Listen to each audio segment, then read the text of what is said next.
In today's video, I'm going to teach you how to use NordVPN to watch Netflix titles available in another country. We'll go step by step so you know exactly what to tap and why it matters.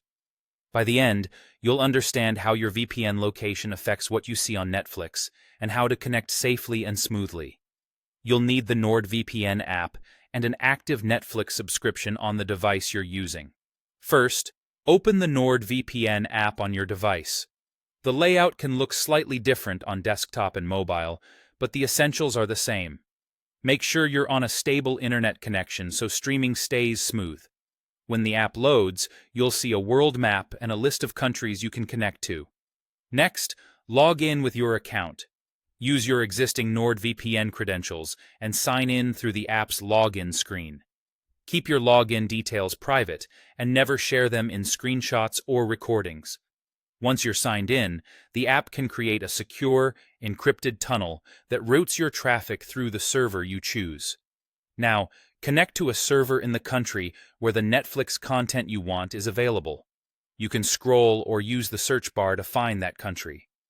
Selecting it tells NordVPN to route your connection through that location. Lower load servers generally offer better speeds, which can help reduce buffering and preserve video quality. Major cities in that country often have multiple options, giving you flexibility if one feels slow. With the VPN connected, open Netflix as you normally would. The library you see is typically based on the country of your VPN server, so you should now see titles available in that region. Press play and enjoy. If playback quality fluctuates, that's usually related to internet speed, home Wi-Fi congestion, or time of day. A quick note on responsibility.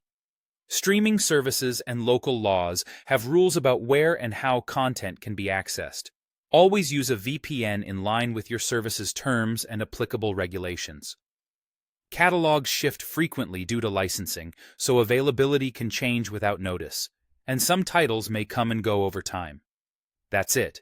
You opened NordVPN, signed in, connected to a server in the country with the library you want, and then watched Netflix in that region. Keep the app running while you stream to maintain the connection. Thanks for watching, and I hope this walkthrough helps you get set up with confidence and clarity.